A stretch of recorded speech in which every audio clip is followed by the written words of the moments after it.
Good morning. So Chancellor Jeremy Hunt is considering reducing taxes on income, inheritance and businesses in Wednesday's autumn statement. You might say about time, but he was careful to warn against any moves that might fuel inflation. I do believe that if we're going to be a dynamic, thriving, energetic, fizzing economy, we need low tax and we need taxes to be lower than they are at the moment. We're not going to do anything irresponsible, particularly by which I mean anything that fuels inflation. So former editor of the Daily Star, Dawn Neesom, regular on GB News, joins us in the studio now. He's in grave danger here, Dawn, of over-promising and under-delivering now on taxes. Well, yeah, I mean, it's damned if he does and damned if he doesn't, basically. I mean, obviously, the thing that developed over the weekend was the income tax, our possible cut, which he has denied all the way along that he was even considering. But obviously an extra £30 billion has been discovered by the Office for Budget Responsibility. So they now think maybe that they can cut 1 or 2p off the income tax. However, then the Cabinet are saying, well, that could trigger inflation again, and there is that debate. You know, the most important thing I think he said over the weekend is that whatever happens, it was all signed off last night, by the way. It's just got to be approved now. Andrew, you're the political expert here, so you know better than me. It was all signed off last night, evidently, and now needs to be approved.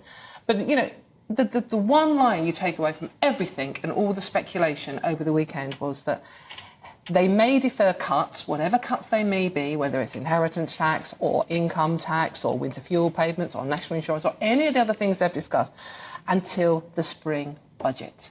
And if you take anything away from it, it's the statement from Jeremy Hunt at the week said, Rome wasn't built in a day.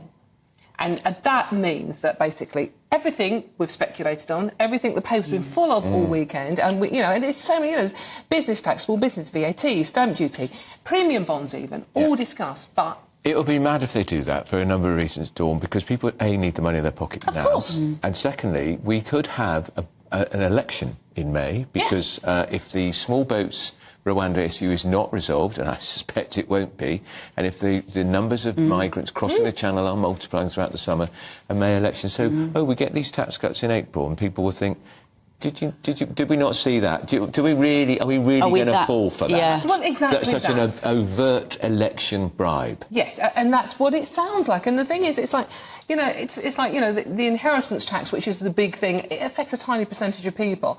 They're not going to do it, Dom. I know they won't do it, because Labour, the instant ammunition for Labour then, isn't it? You can actually use that as well. You're helping the rich rather than helping the majority, ignoring the fact that many of the people in London and the South East are not rich who will also fall into this. But, it's like, you mentioned the migration policy and obviously the NHS, the waiting list. Now, it's like promising to cut income tax. Is that more important to people than the small boats and the NHS? What is going to win them more votes at the election? I don't know the answer to this question, by the way. Yeah. What is going to win them more votes? Is it cutting those NHS waiting lists, stopping the small boats, or people having, what was the average, £450 annually on average, the income tax would save a family? Which is more important? Which is going to win that election?